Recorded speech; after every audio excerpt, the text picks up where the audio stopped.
In the heart of Africa, where the sun kisses the land and the winds whisper through ancient trees, a revolution is unfolding. A revolution of hope, empowerment, and sustainability. This is the story of the Kasigau Corridor RED+ project, where conservation is driven by the people, for the people.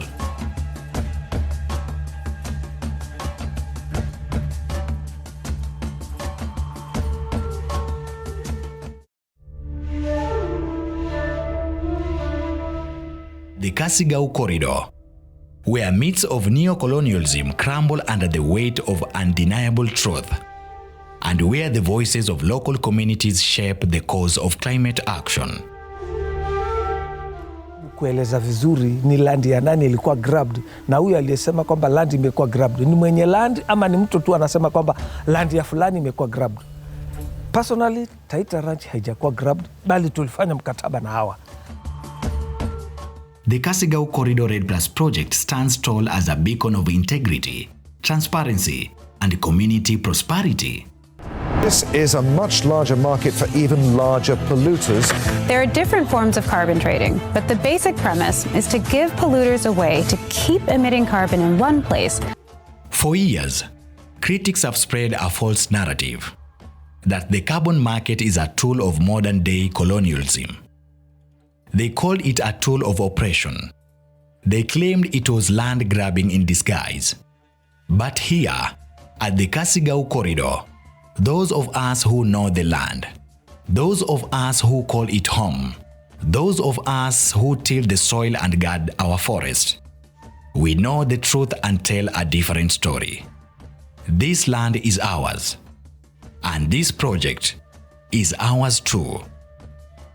The carbon project is a contract on its own. It does not involve anything to do with the land. The only thing they were looking is that to make sure that the land actually belongs to you. So that was the only thing. And once the land belongs to you, the land documents were not involved in the contract signing. So what you are signing over is that now that we are just going to measure the amount of carbon on your land, and we are going to sell it for you. So I don't even see where land grabbing and carbon credits come in. Yeah, those are two different things. They are two separate worlds. I think everybody who is in the carbon, all the conservancies and ranches that were unbonded, they still have their land documents.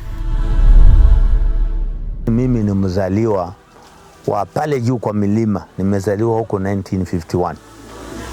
Na sisi ndio indigenous land owners wa hii milima. Babu zetu, baba zetu, hata mimi. Lakini tuliteremka sehemu ya chini kwa sababu tutunze mazingira hiyo sehemu ya juu. Na kweli tunashukuru kwa sababu tumetunza mlima wetu, miti haijakatwa, mvua kidogo hata zimeanza kurudi kama zamani. Imekuwa green, miti ile imeanza kukua, ile ilikuwa imekatwa, mlima umeanza kushika vizuri. Na huku tena tunapata mapato. Members wa kikundi wamebenefit sana kupitia kwa mradi wa carbon credit. Kwa sababu kama wamenunua ng'ombe, wamenunua mbuzi, wengine wamejenga vinyumba vyao. The Kasigau Corridor RED+ project consists of protected dryland forests lying in over 500,000 acres of land in Taita Taveta County, Kenya. This forest serves as a vital wildlife corridor between Tsavo East and Tsavo West National Parks, spanning 16 community lands, ranches, and conservancies, namely Rukinga, Taita, Kambanga, Ushumbo, Davida, Amaka, Sagala, Izera, Maungu, Kasigau, Mgeno, Choke, Kutima, Ndara, Wangala, and the community land managed by Marungu Hills Conservancy Association.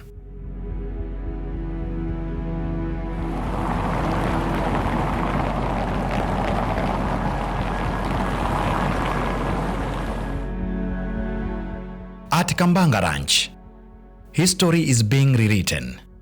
Carbon revenue has helped us secure our land and build fire breaks and access roads, turning forgotten lands into sustainable ecosystems. This is not land grabbing. It is land restoration.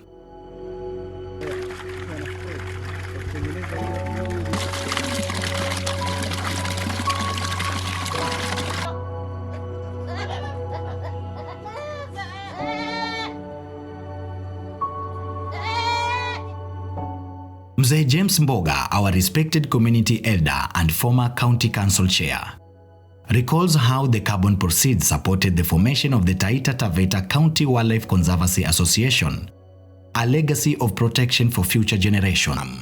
We had a meeting with so many communities to be sensitized about the same, which we agreed as Maroon community that we need that project to assist our communities in livelihoods and so many things.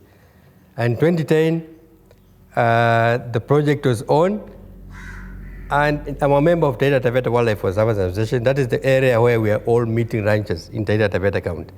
So I never had any complaints, but an agenda saying that we are complaining about the wildlife works or the Kasigau Corridor Red Plus project. I never heard of that agenda. We didn't have that agenda. And I didn't hear anybody complaining. It's the one which has made even the TWC to come to the stage where it is now.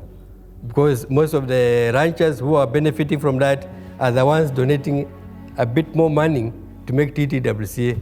Now it has to grow. A vision echoed by Mzee Charles Moisege of Kambanga Ranch. Most of our ranchers in the carbon trading are members of Taita Taveta Wildlife Conservancy Association. And because we have had constant income, or we can say guaranteed income, those members of the who are in the carbon credit were being able to pay their subscriptions to TTWCA, and therefore enhancing advocacy for our ranches in the county through that umbrella body. With the first process, what we did was to make sure that the boundaries were properly marked. First of all, the identification of the beacons. We hired a qualified surveyor, licensed surveyor. We identified all the beacons in the ranch. Then later on, we brought a contractor who constructed a very good boundary between the 4 ranches, that is Taita, Amaka, Davida, and Mabeja in Kwale. The message is clear. This is not a story of exploitation. It is a story of ownership, of participation, and progress. They claim carbon projects enslave us to foreign interest. But let us speak for ourselves. Let's hear from Mr. Farouk, a human rights activist and bursary committee chairperson of Sagala location in Taita Taveta County. According to Mr. Farouk, empowering the children from the poor communities with education, providing green jobs for the many jobless youths, and ensuring equality for all, it's not any close to being called neo-colonialism. To him, it's liberation. Na mradi ulipokuja, tumeona tofauti sana. Kwa sababu wale wote waliosoma kupitia basari, sasa saizi wanazajimudu, wanasomesha watoto wao na wengine wao wamepata kazi. Kwa hivyo ni kumaanisha kwamba tukisupport education ni kwamba kuna mambo ambayo yalikuwa yanafanyika wakati ule awali ambayo hayafanyiki sasa. Kwa mfano, ile njia ilikuwa yule ambaye alikuwa hajasoma na alikuwa hayuko kazini, kazi alikuwa anafanya either ni kukata makaa ama kuua wanyama ili auze bushmeat. Lakini mradi ulipokuja, wale wote ambao wangekuwa kwa msituni wakikata makaa sasa wako shuleni, na hao ni vijana ambao wako energetic. Kufanya hivyo ni kuonyesha kwamba tumewaondoa kwa kuua wanyama, tumewaondoa kwa kukata miti. Sasa wao wote wamerudi shuleni, na kama wamerudi shuleni pia ni kuonyesha shuleni watapata elimu ya kulinda mazingira, watapata elimu pia ya kujua how to coexist with wildlife. Hawa vijana ambao sasa tunategemea, kwa sababu wale ambao wako juu yetu ni kama wana face off, lakini hawa watoto wa sasa ndio kizazi kijacho, na kizazi kijacho bila masomo basi hakuna mahali wataenda. Na kama mtoto hajasoma ana pose threat both kwa community na pia kwa wanyama. Kama mnavyoona hapa tunapakana na wanyama wa pori, tunapakana na Tsavo National Park. Na kama tunapakana nayo na hao vijana hatutawatoa msituni kuwinda ama kukata makaa, basi itakuwa ya kwamba wanyama wetu watauawa na pia miti itakatwa. Pastor Eunice Magak, Basa at Ngangu Secondary, knows this too well. She speaks with conviction, affirming that the Kasigau Corridor RED+ project is not just conserving forests. It is fueling education, empowering communities, and securing a brighter future. We thank this project for supporting education in this place. One of the main areas I can't fail to mention is the area of bursaries. The running of a school, being a bursar in the school, is entirely relying on money. Members under this community, this is an ASO land whereby the parents live a humble life. Most of them are not working classes. Most of them are relying on agriculture. And agriculture, rainfall in this place is a stress. We can't have any harvest. Therefore, our parents have been struggling to see their students through in their education. And therefore, I want to say 2021, 2022, we have received quite a better amount that have enabled the programs of this school to run. And therefore, I say to the whole world that this is a very important project which has supported education. Mr. Changangu, the chairman of Macnon Road CBO, testifies to the improved access to clean water in one of the areas where this precious commodity was viewed as a privilege for a few and not a right. Watoto watoke maeneo ya mbali waje shuleni na waende wakachukue maji kwa umbali. Jamani, tunaomba sana mashirika yanayokuja yaje ya kusaidia, yasije ya kuandama mashirika yale mengine. Tunajua adui yuko mwanadamu. Na kama mimi binafsi peke yangu ninakosa, mimi Changangu, kama ninakosa, haina haja niharibie wale watu 7,000 ambao wanatumia haya maji. Nina haki ya kuondolewa na kuwekwa kando ili wale wengine wote wapate ule msaada. Watu 7,000 ndio wanapata maji hizi kilomita 15. Na hii tangi mnaiona hapa, hii ni ya kuweka maji, ni storage tank. Wakati maji yamekatika, hii tangi inasafu watu wa Makina wote.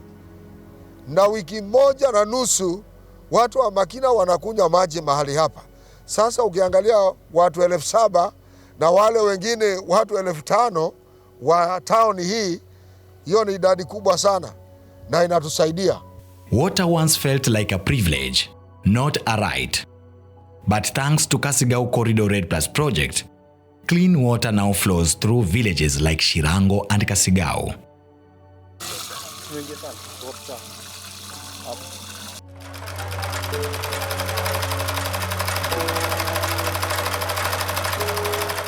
The Buguta Person with Disability Group proudly showcases the workshop they have established, built through carbon revenue, with the help of other partners as well, managed by the people and thriving on local enterprise. Kwa hivyo sisi tunasema carbon imekuwa ikitusaidia sana. Aswa sisi watu wenye tuko na ulemavu, wazazi wenye hawana, watoto wetu, tumekuwa ni kitu cha kutegemea sana. Tumekuwa tukitegemea miaka mingi sana, sababu saizi tunasema tuko na miaka 10 tukiwa chini ya One Life Works, tukisaidiwa na carbon credit, ikitusaidia sana tena sana. So mimi kama mzazi na kama mtu ninao changamoto za ulemavu, naomba sana tukaweza kujengewa workshop zingine, watoto wetu waendelee kukula shuleni, yani tuendelee kuwa na matarajio mengi sana, carbon credit sikiendelea vile zilikuwa. Kwa hivyo mimi ni ombi yangu, carbon credit ziendelee. And yet, when it comes to global carbon market discussions, you'll get a wind of some whispers still resisting, still questioning, still seeking to tear down what has been built. Capital Nairobi. The city has become the stage for the climate battle. But as great as the summit is, it isn't without controversy. The participating nations have yet to agree on a way forward, and delegates from other parts of the world are But ask yourself this very pertinent question. Who is truly against this progress? We who now have water, education, and jobs, or outsiders who have never witnessed the transformation?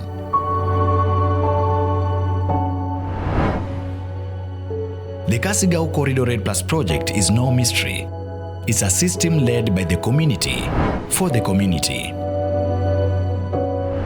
Carbon, first of all, gives us a very good environment, which is very good for our health, and it is very good for our community. Let me see.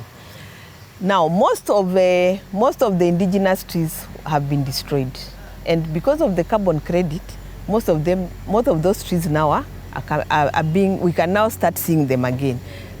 Those trees, they were medicinal. And you see now we don't even know where we are going to get medicines for some of our elements because the trees are not there anymore. Yeah, charcoal burning was really becoming rampant. But as you go through the areas with the carbon project and the areas without the carbon project, you can actually see the difference. Through elected committees and public forums, we make the decisions. Nothing is hidden.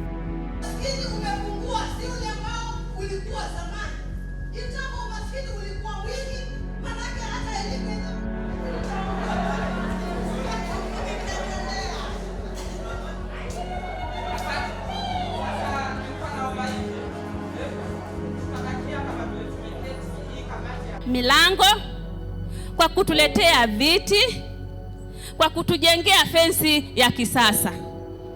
Tunafurahia kwa hilo na Mungu awabariki. Quarterly meetings ensure landowners are updated on revenue, shares and performance. Transparency yao ile naijua ni kwamba huwa wanaleta na wanaeleza kabisa kwamba ranch hii imepata hivi. Ilikuwa na carbon kiasi hiki na pesa yake ni hii. Ilikuwa na pesa hiki na pesa yake ni hii. Ilikuwa na pesa hizi, pesa yake ni hii. Kila mtu zimekuwa tabulated pale. Kila kitu. People like Mr. Renson Dio, Mzee Leonard Mutima, and Mzee Moisege can attest. This isn't managed from outside. It's homegrown. It's ours.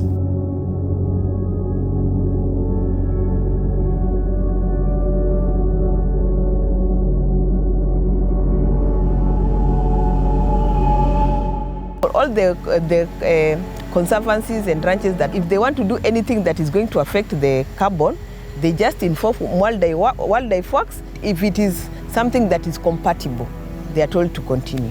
Yes, and actually most of our ranches, they do livestock, and livestock and carbon is compatible. The numbers are clear, the process is transparent, and the impact is undeniable. When land is protected, not taken, it flourishes. Critics speak of land grabbing. We see none. This project does not even grab our land. In fact, we utilize our land. In fact, it has there's a lot of improvement with our land, as long as we're told that keep the environment safe. So we found that some of these resources, like the trees, source of rivers, source of water and whatever, we are in fact making them, we are rehabilitating them, and we are making use of them. There's no cutting down of trees and whatever, and yet we are benefiting from it. So, and we need it more than what it is now. And if there is another extension, do it, because it is actually retaining the credential of our land. There's no grabbing. The project is assisting people in Taita Taveta County. And what we need right now is for the price of the carbon credits to increase. Because if the price of carbon credits increases and the buyers buy it at a better price than what they were buying before, our lives are going to get much better, and the impacts are going to be wider. As the African proverb reminds us, if you want to go fast, go alone. But if you want to go far, go together. The Kasigau Corridor Red Plus project is the embodiment of this wisdom, bringing people together, conserving nature, and securing a sustainable future. As the local community members of the Kasigau Corridor Red Plus project, we speak with one voice. This project must endure.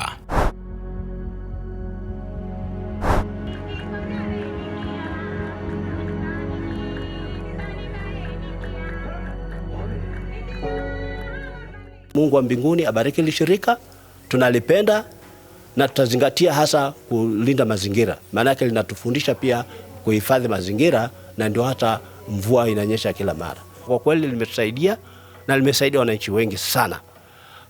Zaidi ya 120,000 watu wamenufaika kwa huu mradi wa carbon. Je, ikiwa kama watu wataingilia huu mradi alafu uondoke, hao watu wote wataishi maisha gani? Kwa hivyo tunaomba kwa heshima kubwa, wale ambao wanajaribu kuharibu jina la hili shirika, tafadhali tusamee bure na tusamee kabisa, lakini tunaliunga mkono hili shirika na tunazidi kuliombea Mungu ili lizidi kutusaidia. Limetusaidia, limetoa mbali na limetufikisha mahali, na tuna imani kwamba litaendelea kutuendeleza zaidi. Maana tulikuwa tunatarajia kwamba hata inapoendelea Red Plus na tunapopata haya mazao yanotokana na Red Plus, basi tufanye miradi mingine zaidi mikubwa, kwani yale mashule ambayo yameboreshwa hayajaisha. Hali kadhalika hata ule usambazaji wa maji pia haujatosheleza kote, maana kuna kwingineko ambako pia bado kuna hitaji kusambazwa maji. Mbali na hiyo, tunaona kwamba kuna vita baina ya wanyama wa pori na binadamu. Tukawa tunaolea kwamba kama tutaendelea kupata mauzo mazuri na kupata faida kubwa, basi hata tuweze kujenga ua ambao utawatenganisha ama utatenganisha maeneo yanayoishi binadamu na maeneo yanayoishi wanyama. Invest in our visionary project that not only reduce emissions, but restore forest, empower women, protect biodiversity, and lift entire communities. Every carbon credit purchase from Kasigau Corridor Red Plus project is more than a number. It is a promise of hope, equity, and dignity. Let's stop tearing down what's working. Let's stop doubting progress. Instead of standing in the way of change, let's drive it. This is more than a carbon project. It is a legacy, a movement, a promise fulfilled. The future is here. The time is now. Stand with us. Invest in hope. Invest in the Kasigau Corridor Red Plus project, and let's secure a future where nature and humanity thrive as one.